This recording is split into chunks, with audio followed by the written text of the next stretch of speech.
Dans cette vidéo, je vous présente la partie finance de notre application web de gestion scolaire dénommée SchoolApp.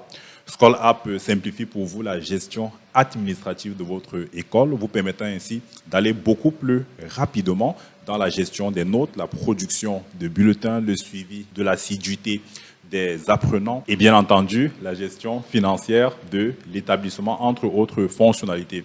Dans cette vidéo, on va donc se concentrer sur la partie finance. Je vous montrerai comment ça marche et comment ça simplifie la gestion administrative de votre école. C'est parti. Donc, d'entrée de jeu, si vous êtes un propriétaire d'école, un responsable d'établissement, vous pouvez obtenir un compte gratuit pendant 30 jours et tester notre solution pour voir si cela vous convient. Donc, 30 jours de test gratuit, sans engagement. Vous avez mon contact, l'adresse email qui s'affiche juste en dessous.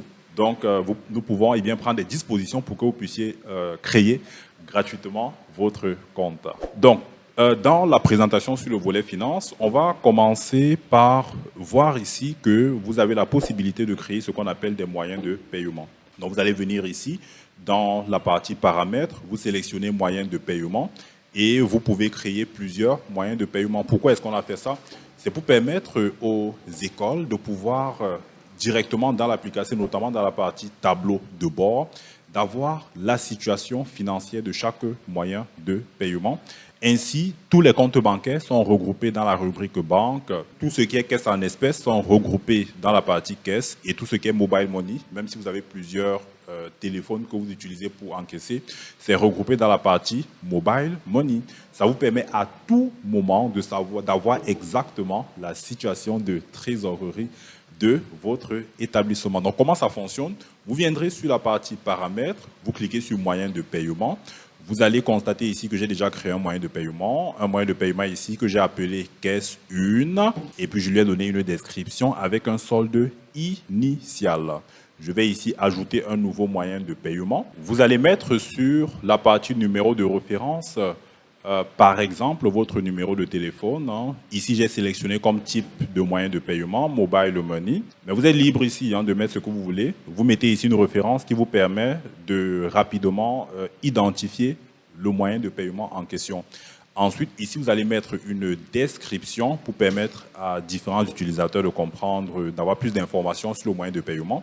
Et enfin, ici, vous mettez le solde initial parce qu'au moment où vous souscrivez à l'application, il est possible que vous ayez dans le moyen de paiement concerné un solde initial. Donc, une fois que vous l'avez indiqué, vous allez cliquer ici sur le bouton « Ajouter ». On a notre moyen de paiement que nous venons de créer et dorénavant, pour n'importe quelle transaction, il faudra préciser le moyen de paiement utilisé, qu'il s'agisse d'une recette ou qu'il s'agisse d'une dépense. Ça permettra comme ça, en cas de recette, d'augmenter le solde du moyen de paiement et en cas de dépense, de diminuer le solde du moyen de paiement. À présent, allons créer un nouveau type de transaction. Les types de transactions vont nous permettre ensuite de pouvoir suivre les encaissements de chacun des élèves. Ça nous permettra également de suivre les différentes dépenses. Vous allez voir dans le tableau de bord de l'application, vous avez cette rubrique répartition des dépenses. Cette répartition est faite sur la base des types de transactions, dépenses que vous aurez définies dans la partie type de transaction. On va y aller ensemble. Vous irez toujours dans paramètres. Ensuite, vous allez venir cliquer ici sur catégorie, recettes et dépenses. J'en ai déjà créé quelques-unes. Vous noterez que toutes les catégories de type recettes vont remonter dans le tableau de répartition des montants des types transactions dans les différentes classes. Donc, si je viens cliquer sur classe et ensuite recettes, vous avez ici un grand tableau qui va se présenter en listant les différentes classes et qui vous invite ici à définir un montant pour chaque type d'opération. Vous allez voir, c'est très important pour ensuite suivre les recettes par classe. Donc, revenons sur la partie paramètres et voyons comment on crée un type de transaction ou encore une nouvelle catégorie de recettes ou de dépenses. Vous allez venir ici cliquer sur « Nouveau type de transaction ». Vous allez sélectionner recettes ou dépenses. Ce qui nous intéresse là, c'est la recette. On va par exemple ici créer un type transaction qui va s'appeler inscription. Et vous pouvez rajouter des tranches si vous le souhaitez. Vous allez cliquer sur « Ajouter ».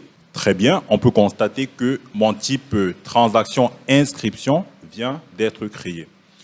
Maintenant, bien entendu, je vais aller dans la partie classe et ensuite recettes.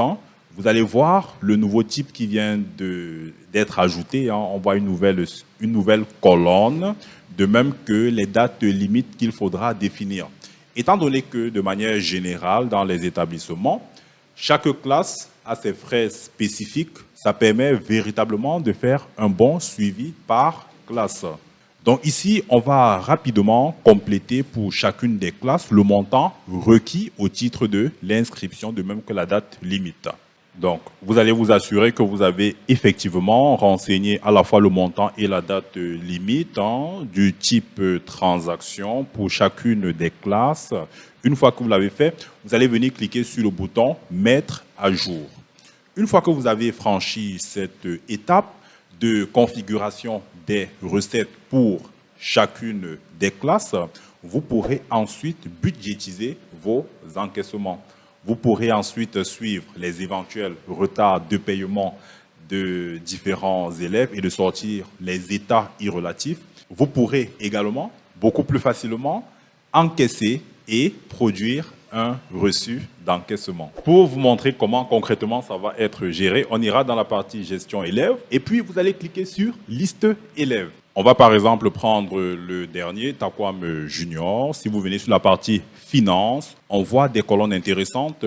On a une partie résumé des versements et une partie liste des transactions. Le tableau d'en dessous nous liste chacune des transactions d'encaissement effectuées par l'élève en question en indiquant à chaque fois le moyen de paiement. Je pense d'ailleurs qu'il serait intéressant d'avoir ici la référence de paiement également. Donc ici, vous avez un tableau récapitulatif qui mentionne pour chaque opération attendue le montant déjà payé, le montant restant et éventuellement l'impayé au cas où on a dépassé les échéances de paiement. Par exemple, ici l'échéance est 30/4/2024. À l'heure où nous tournons la vidéo, nous sommes au 20 juin 2024, dont l'échéance est largement dépassée. Alors, on va se rattraper en saisissant un encaissement de 7 500 et on verra bien l'impact au niveau de la situation de l'élève. Donc, je vais venir ici sur la partie finance. Je vais prendre de nouvelles recettes. Je vais rapidement identifier le cycle, la classe. L'élève a ressorti naturellement ici. Ensuite, je vais préciser les moyens de paiement. Là, c'est le moyen de paiement Mobile Money. Vous vous rappelez de ce numéro que j'ai créé il n'y a pas longtemps. Je sélectionne ici la rubrique inscription. On va supposer que par Mobile Money, il va payer 7 000 francs. Je clique ici sur plus pour avoir le paiement par caisse, inscription, je vais mettre là 500 et ensuite je vais enregistrer. Une fois que mon enregistrement est fait, il me montre ici les deux lignes du reçu. Et si vous souhaitez imprimer le reçu, donc ça c'est un résumé d'opération, vous cliquez sur imprimer reçu et on va ensemble voir le récapitulatif qui est fait au niveau du reçu. Donc on patiente un instant, le reçu il est imprimé, on va l'afficher à l'écran. Vous avez le reçu qui est composé de deux parties. Alors ici, vous noterez que l'image par défaut, c'est cette image parce que on n'a pas encore au niveau de l'établissement, je n'ai pas importé la photo de cet établissement. Donc si vous êtes utilisateur et que vous n'importez pas la photo, le logo en tout cas de votre établissement, c'est comme ça que ça va se présenter.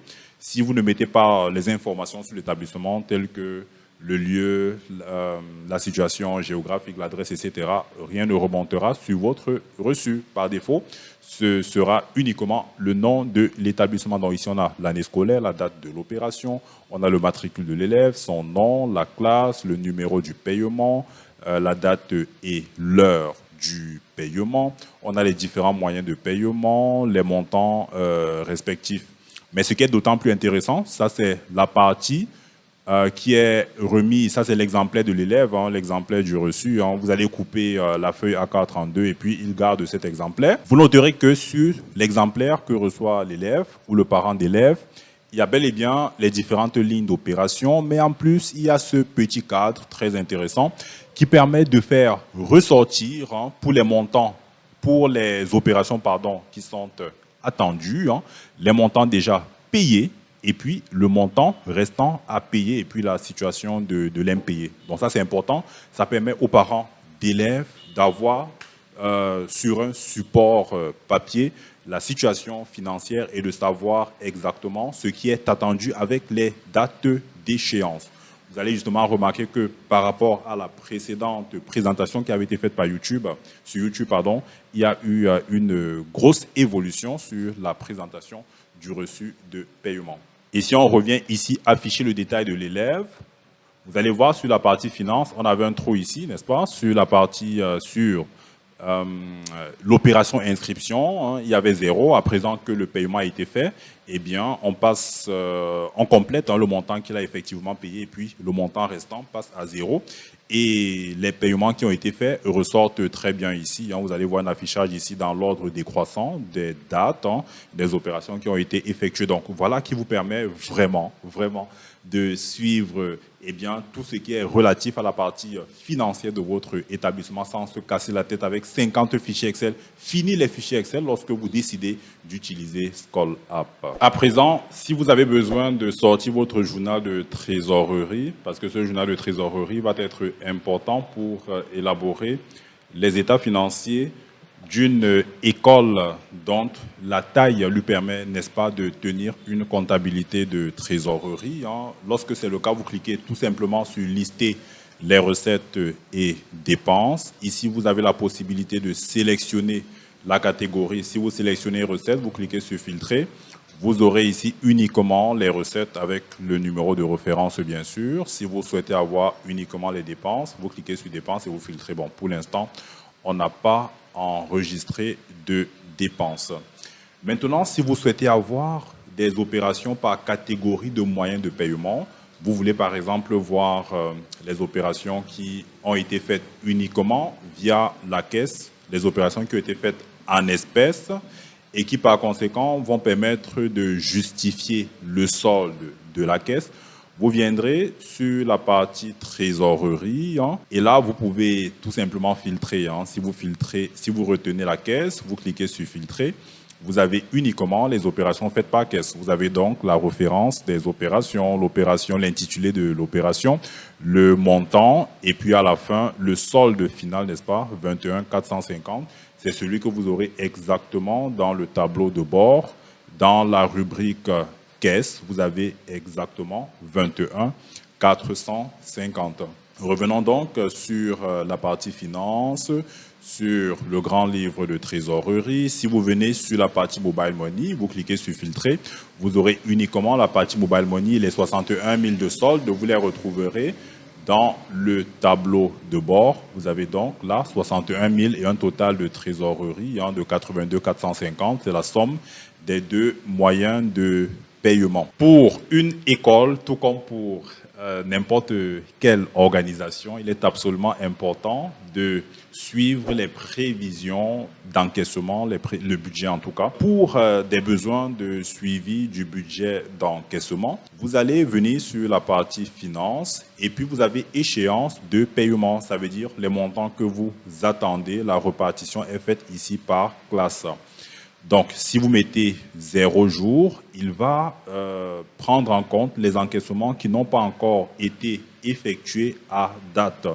Par exemple, ici, vous allez remarquer qu'il est parti récupérer toutes les opérations qui ont un délai inférieur ou égal à la date du jour. Je fais cette vidéo au 20 juin 2024.